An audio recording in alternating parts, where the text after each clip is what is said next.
It was a dark and stormy night, and I was curled up on the couch, playing my favorite video game, Minecraft.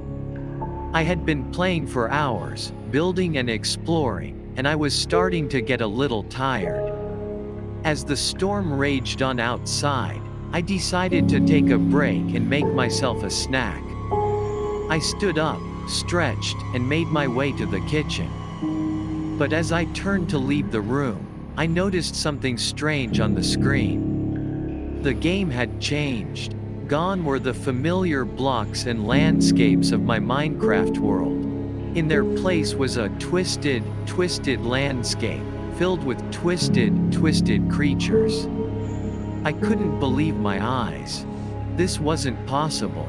Minecraft was just a game. How could it have changed like this?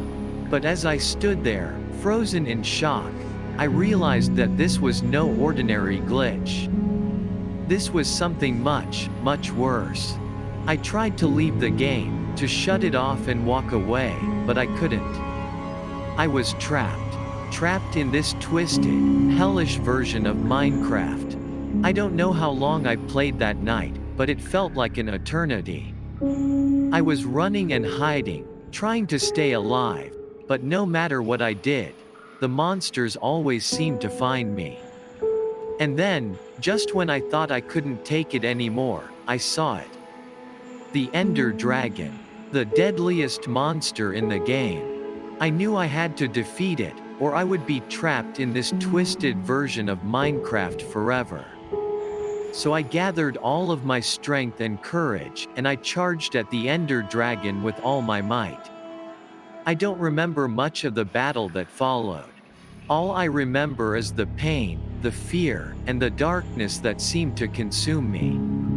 But somehow, against all odds, I managed to defeat the Ender Dragon. And as it lay dying at my feet, the twisted landscape of Minecraft began to fade away, and I found myself back in my familiar world.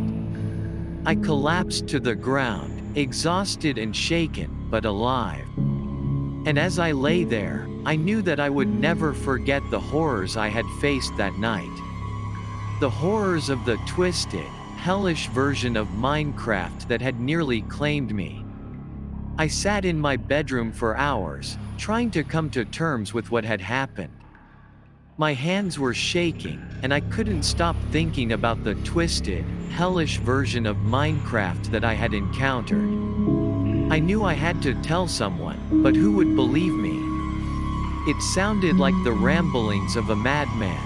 But as the night wore on, I began to feel a strange presence in my room. It was as if something was watching me, waiting for me to fall asleep. I tried to stay awake, to keep the darkness at bay, but eventually I fell into a fitful sleep, plagued by nightmares of the twisted Minecraft world. When I woke up the next morning, I expected to find everything back to normal.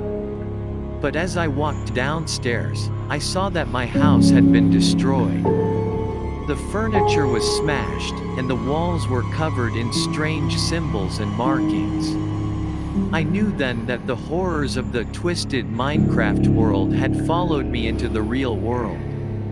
I tried to leave, to run away from whatever was hunting me, but it was too late. The monsters from the game were everywhere, and I was trapped. I spent the next few days running and hiding, trying to stay alive. I don't know how long I was on the run, but it felt like an eternity. And then, just when I thought I couldn't take it anymore, I saw a glimmer of hope.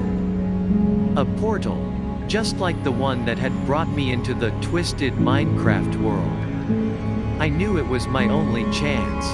I gathered all of my strength and courage, and I stepped through the portal. When I emerged on the other side, I was back in my familiar world.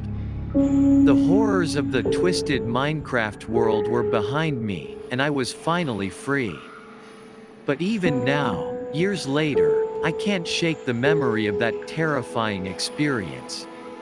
Every time I play Minecraft, I can't help but wonder what other horrors might be lurking in the game, waiting for me. And I know that I'll never truly be safe, not as long as I'm playing Minecraft.